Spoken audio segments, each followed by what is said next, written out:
तो आज हम लोग पढ़ने वाले हैं class 11 mathematics chapter 2 relations and functions का नेक्स्ट टॉपिक एरो डायग्राम। तो ये टॉपिक बहुत ही इम्पॉर्टेंट है और बहुत ही इंटरेस्टिंग टॉपिक है। तो आज हम लोग देखते हैं कि एरो डायग्राम क्या होते हैं और हम कैसे एरो डायग्राम बनाते हैं। ठीक है, तो ध्यान से इस वीडियो को देखिएगा। और अगर आपको बाकी वीडियोस देखनी है रिलेशंस एंड फंक्शंस की, तो ऊपर आपको लिंक दिख रहा होगा, उस लिंक पे क्लिक करो और आप वीडियोस तक पहुंच जाओगे। ठीक है, तो चलिए आज शुरू करते हैं आज का वीडियो। तो आज का जो टॉपिक है एरो डायग्राम। तो एरो डायग्राम जैसे कि मैंने सेट्स चैप्टर में भी आपको सिखाया था, एक टॉपिक था वेन डायग्राम करके, जिससे हमें सेट्स के बारे में अच्छे से पता चलता है। तो एरो डायग्राम भी कुछ इसी तरीके का है और आगे जो हमारी एक्सरसाइज है 2.2 वगैरह उनमें बहुत यूज़ होता है और बहुत ही इंटरेस्टिंग टॉपिक है। तो चलिए सीखते हैं। तो सबसे पहले मैं आपको बताता हूँ एरो डायग्राम बनाते कैसे, मतलब क्या कैसे बनता है। ठीक है, तो एरो डायग्राम बनाने के लिए हम क्या करते हैं,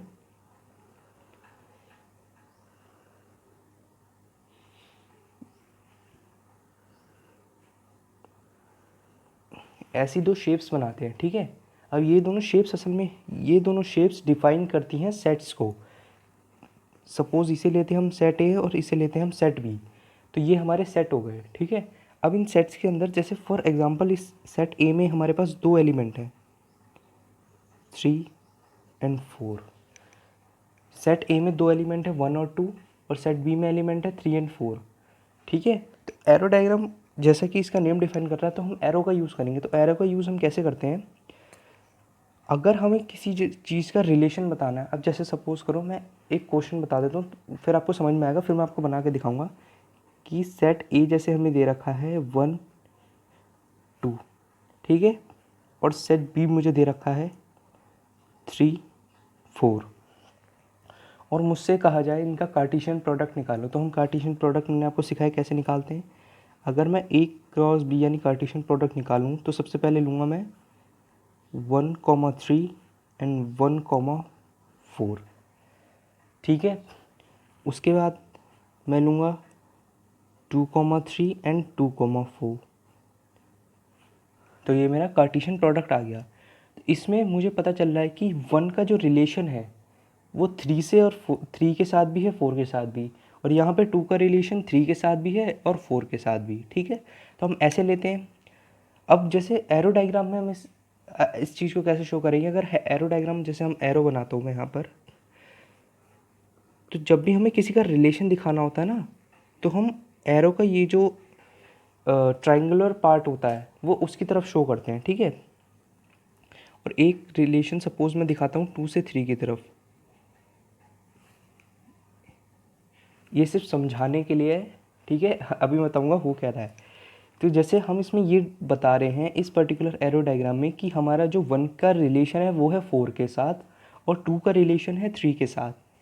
तो इसमें हम कैसे लिखते हैं, तो जो हमारे पहले सेट के एलिमेंट्स होते हैं उन्हें हम लेते हैं x, और जो दूसरे सेट के एलिमेंट्स होते हैं उन्हें हम लेते हैं y। ठीक है, तो अब इस चीज़ को मैं कैसे लिखूँगा, तो ये आप देखो कि हम इसे डिफाइन करते हैं ऐसे, relation is such that A to B. ठीक है, ए से बी, ए से एरो जा रहे बी पे, तो relation is such that A to B. तो हम इसे ऐसे लिखेंगे। असल में ये चीज़ असल में ये शो क्या कर रहा है, ये ऐसे शो कर रहा है कि जो हमारा क्रॉस प्रोडक्ट है वो 1 और 4 का रिलेशन शो कर रहा है और 2 और 3 का रिलेशन शो कर रहा है। ठीक है, मतलब ये क्योंकि इसमें इतने एलिमेंट्स हैं तो इतने का रिलेशन शो कर रहा है। अभी मैंने सिर्फ समझाने के लिए बनाया, पूरा अच्छे से नहीं बनाया। अब आप ये चीज़ यहाँ पे चेक करो, ये जो ऊपर हमने ये निकाला है कार्टेशियन प्रोडक्ट कि इसमें भी 1,4 है, इसमें भी 1,4 है, इसमें भी 2,3 है, इसमें भी 2,3 है।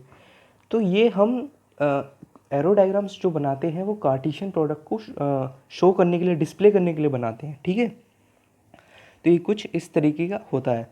तो हम जैसे इसे हम ऐसे लिखेंगे लास्ट में, रिलेशन इक्वल्स टू 1,4 एंड 2,3।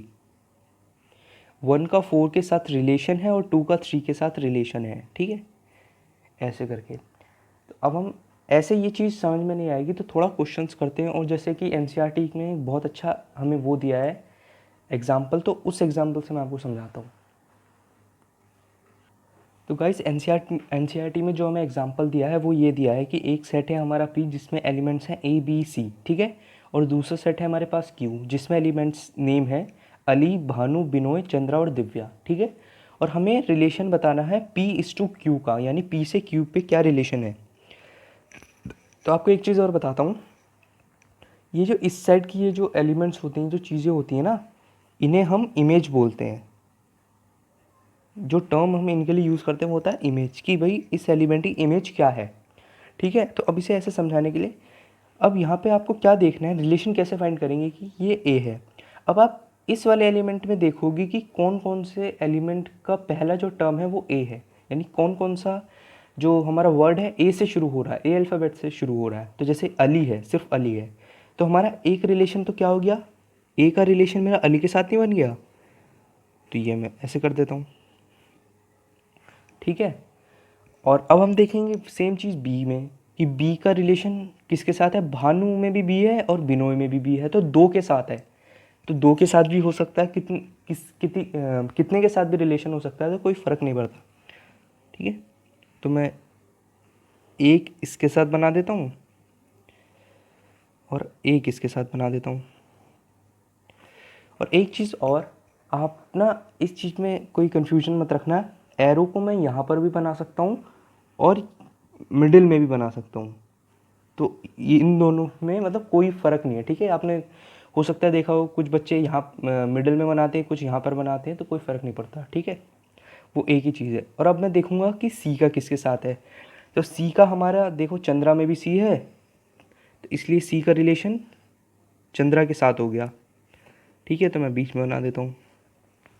और दिव्या का किसी के साथ रिलेशन नहीं है, यानी डी तो है ही नहीं। अगर डी दिया होता तो मैं दिव्या के साथ भी बना देता।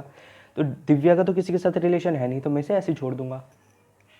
तो फ्रेंड्स, एरो डायग्राम में उतना पार्ट तो ख़त्म हो गया। अब हम देखते हैं आगे क्या है। तो यहाँ पे मुझे आई होप कि आपको ये मतलब इतना समझ में आ गया होगा। तो थोड़ा नया टॉपिक है, हो सकता है आपको समझ में ना आए, तो थोड़ा प्रैक्टिस करना है। और बहुत सिंपल है, कुछ नहीं है कि जैसे हम रिलेशन डिफाइन करते हैं तो उसे बस हमें डिस्प्ले करना है कि 1 के साथ 4 का रिलेशन है, 2 के साथ 3 का रिलेशन है, और एरोज़ बना देने हैं, ठीक है। मैंने आपको बनाना सिखा दिया। अब जो लास्ट की 3 चीज़ें आती हैं ना एरो डायग्राम में, तो वो मैं आपको सिखा देता हूँ।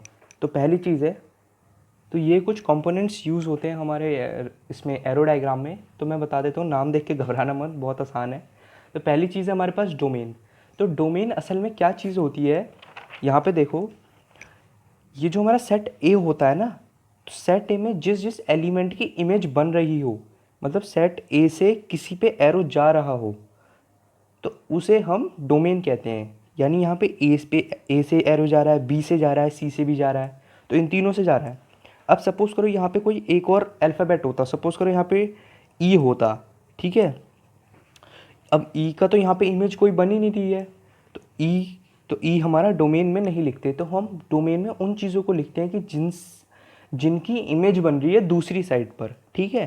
जो हमारे सेट ए में, ये ध्यान रखना, जो सेट मतलब पहले सेट में जितने भी एलिमेंट्स हैं जिनकी इमेज इस साइड पर बन रही हैं, उन्हें हम डोमेन बोलते हैं।